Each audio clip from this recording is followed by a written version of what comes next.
Kisah rumah yang tak pernah selesai dibangun. Bekasi Timur.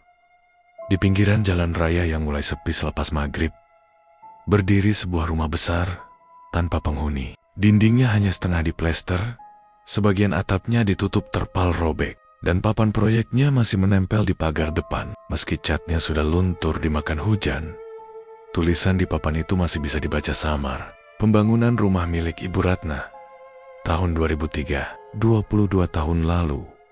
Arman berdiri di depan pagar itu, menatap bangunan tersebut dengan campuran rasa penasaran dan gelisah. Ia, seorang arsitek muda yang baru saja kehilangan proyek besar. Ketika seorang kenalannya menawarkan proyek renovasi rumah tua dengan bayaran tinggi, ia langsung menerimanya. Tanpa banyak bertanya kenapa rumah itu belum selesai setelah 2 dekade. Begitu melangkah masuk, udara di dalam terasa lebih dingin dari luar. Tanah di bawah kakinya becek, meski hujan sudah berhenti berjam-jam. Lalu dindingnya berlumut.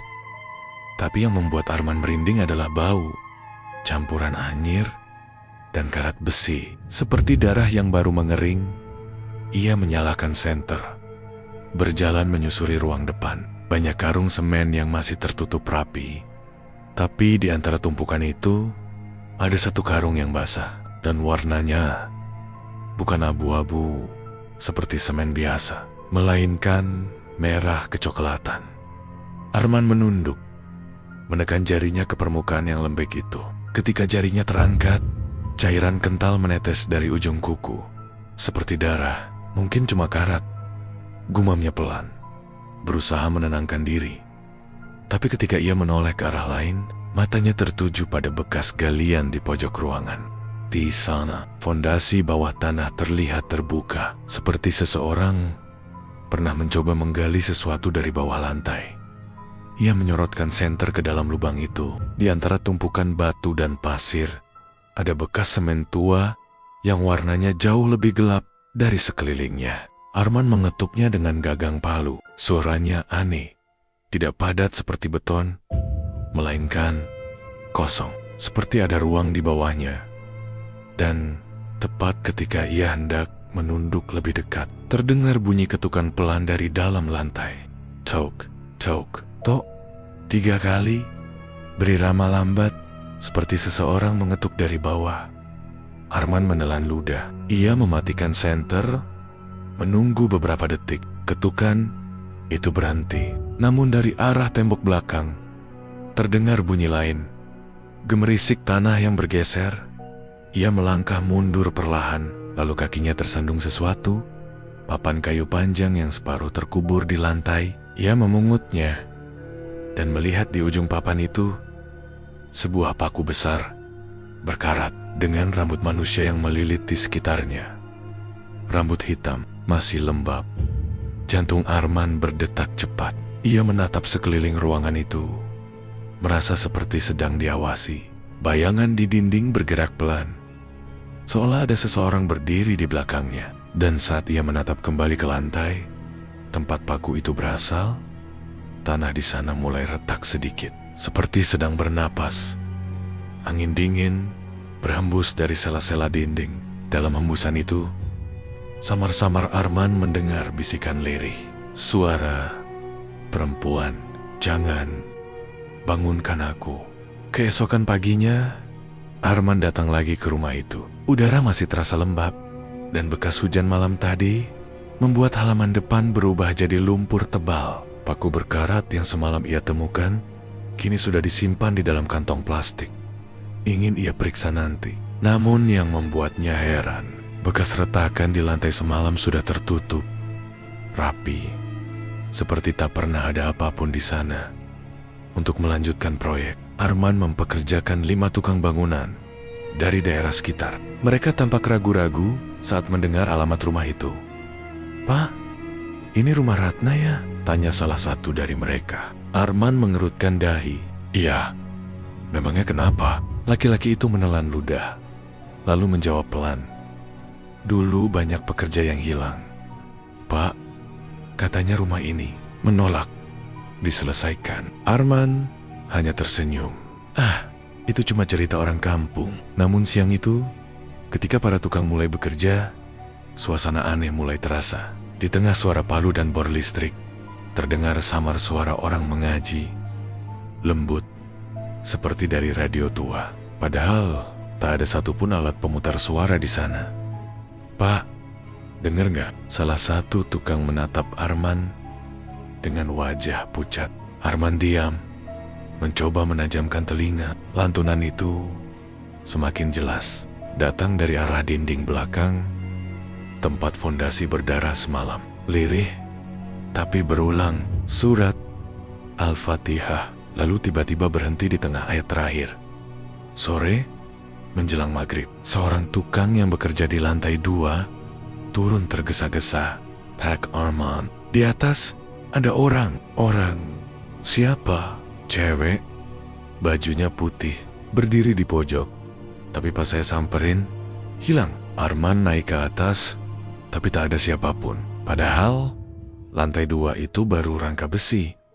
Belum ada dinding, belum ada tangga, bahkan belum aman untuk diinjak. Lalu dari bawah, salah satu tukang lain berteriak panik. "Pak, coba lihat ini." Di bawah tiang penyangga beton, terlihat cap tangan yang tercetak di semen basah. Bukan satu, tapi banyak, kecil, besar. Seolah beberapa orang pernah mencoba keluar dari sana. Malamnya, satu tukang tidak pulang. Namanya Yanto, pria paling muda di antara mereka. Motor dan barang-barangnya masih di lokasi. Tapi orangnya hilang. Polisi sempat datang, mencari di sekitar, tapi tak menemukan apapun.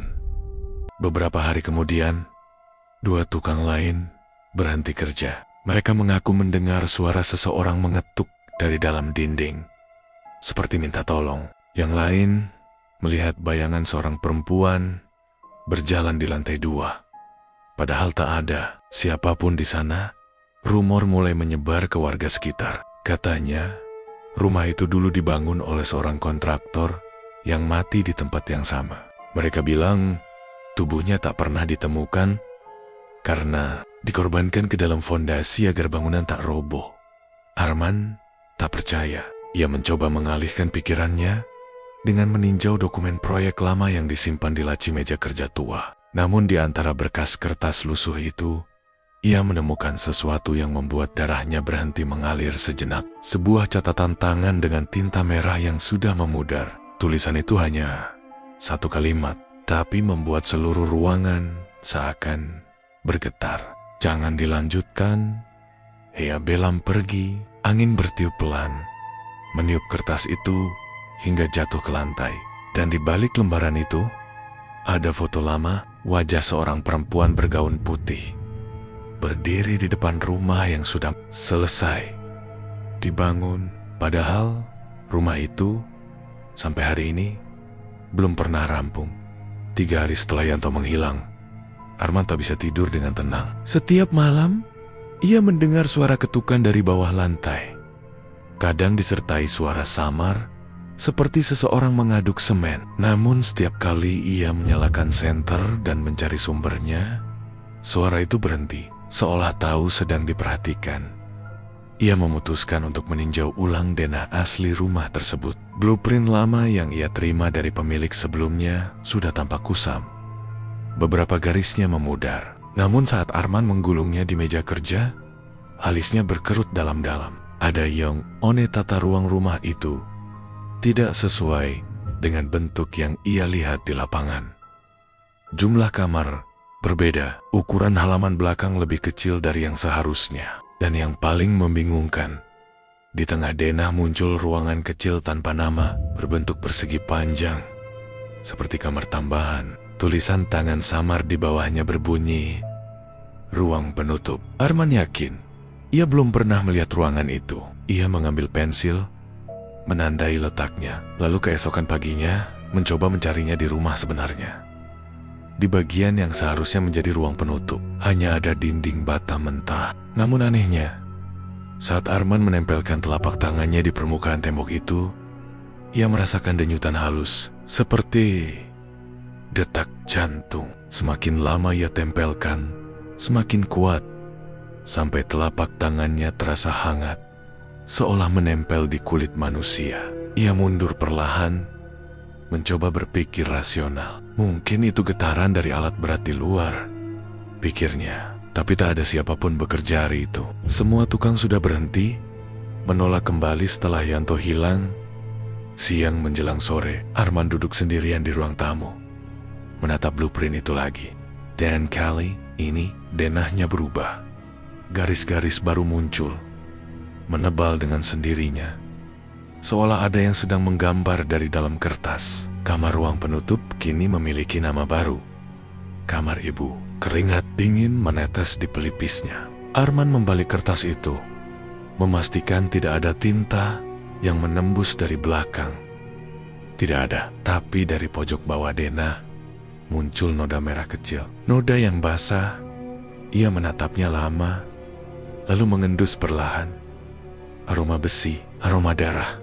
Tiba-tiba, suara langkah kaki terdengar di lantai 2. Langkah perlahan, teratur, padahal lantai itu belum selesai, dan tidak ada tangga menuju ke sana. Arman menatap ke atas tubuh Nia kaku. Langkah itu berhenti tepat di atas kepalanya. "Siapa di atas?" teriaknya. Tak ada jawaban, hanya napas berat, panjang, seperti seseorang sedang berusaha berbicara, tapi tenggelam dalam air. Arman berlari keluar rumah, nafasnya tersengal. Tapi rasa penasaran menahannya di halaman. Dari luar, ia menatap jendela lantai 2 yang belum dipasangi kaca. Dan di sana berdiri seorang perempuan bergaun putih lusuh. Wajahnya tak jelas, hanya terlihat siluetnya menunduk. Tangannya terulur ke bawah, menunjuk langsung ke arah Arman. Lalu dari balik jendela itu, terdengar suara pelan, hampir seperti bisikan. "Aku masih di sini, Pak Arman." Kata-kata itu membuat lututnya lemas. Ia berlari ke mobil, menyalakan mesin secepat mungkin. Namun ketika kaca spion memantulkan bayangan rumah itu, Arman menahan napas. Di atap rumah, samar-samar tampak bayangan seseorang sedang menatapnya balik. Bayangan yang bentuk tubuhnya sama persis dengannya. Hari ke-13 sejak proyek dimulai, Arman datang dengan mata sayu dan pikiran kalut. Ia belum tidur. Dan di sepanjang malam, mimpinya selalu sama. Dirinya sedang mencampur semen, tapi setiap kali ia menyobok campuran itu, yang keluar bukan pasir, melainkan tangan manusia. Ia berusaha menepisnya sebagai mimpi buruk akibat stres. Namun begitu masuk ke rumah itu, bau anyir menyambutnya lagi. Sama persis seperti pertama kali ia datang. Hanya kali ini, ada foto tua tergeletak di meja yang sebelumnya kosong. Wajah seorang perempuan bergaun putih tersenyum samar di depan rumah yang sudah selesai dibangun. Padahal rumah itu sampai hari ini belum pernah rampung. Arman membalik foto itu. Di belakangnya tertulis dengan spidol merah, "Hojna menus doismiu itres." Nama itu sama dengan yang tertera di papan proyek depan rumah. Arman menatap sekeliling ruangan. Dadanya terasa berat. Ia mencari tahu siapa sebenarnya Ibu Ratna. Dari arsip lama yang ia temukan di kelurahan. Rumah itu dulunya dibangun oleh seorang kontraktor bernama Samsul, suami dari Ratna. Samsul dinyatakan hilang saat proyek rumah mereka hampir selesai. Polisi sempat menyelidiki, tapi tak ada tanda-tanda jasad atau kejahatan. Proyek pun ditinggalkan begitu saja. Warga sekitar percaya Samsul meninggal dalam ritual keselamatan yang gagal. Mereka beleng. Samsul mempersembahkan sesuatu agar rumah itu berdiri kokoh. Tapi yang dikorbankan bukan hewan. Saat membaca catatan itu, lampu ruang depan berkedip 2 kali, lalu mati. Arman menatap ke arah pintu yang setengah terbuka. Dan di sana, samar, terlihat bayangan seorang wanita berdiri. Rambutnya panjang menutupi wajah, gaunnya lusuh, dan kulitnya retak, seperti tembok yang mengelupas. "Bu Ratna." Suara Arman bergetar. Sosok itu menoleh pelan, tidak ke arahnya, tapi ke dinding di belakangnya, seolah menunjukkan sesuatu. Arman menyalakan senter dan mengikuti arah pandang itu. Ia menyusuri lorong, menuju kamar yang dulu tak ada di denah pertama, kamar ibu. Begitu ia buka pintunya, udara dingin menerpa wajahnya. Ruangan itu kosong, tapi di tengah lantai ada bekas lingkaran semen berbentuk oval, seperti jejak kuburan tertutup. Dan di ujung lingkaran itu, menempel di dinding, ada coretan tangan dengan semen kering membentuk huruf-huruf. Tak beraturan. Aku masih di sini. Arman mundur. Tubuhnya gemetar. Dari belokong terdengar langkah pelan. Ia menoleh cepat. Dan di sana, Ratna berdiri. Wajahnya penuh retakan semen. Darah menetes dari matanya yang kosong. Tangannya terulur, menunjuk dada Arman. Suara lembut tapi berat terdengar dari mulutnya, seperti datang dari dasar sumur. Kau yang akan menyelesaikanku. Seketika, tembok di belakangnya bergetar. Retakan muncul di sekeliling ruangan. Debu berjatuhan, dan dari bawah lantai terdengar suara seperti batu diseret sesuatu yang hidup. Arman berlari keluar kamar, tapi setiap pintu yang ia buka mengarah ke ruangan yang sama, kamar ibu. Ia mencoba menjerit, tapi suaranya hilang. Dalam pandangan matanya yang kabur, ia melihat kilasan masa lalu. Seorang lelaki sedang menutup tubuh perempuan dengan semen sambil menangis dan berdoa. Lelaki itu adalah Samsul, dan perempuan itu Ratna. Tangannya yang terakhir terlihat dari fondasi kini tampak menggeliat, mencoba keluar dari tanah. Semen retak, darah mulai merembes di sela-sela retakan. Suara Ratna kembali terdengar. Rumah ini belum selesai. Belum sampai. Semua lampu padam, dan di kegelapan itu Arman merasakan tangan dingin menyentuh bahunya.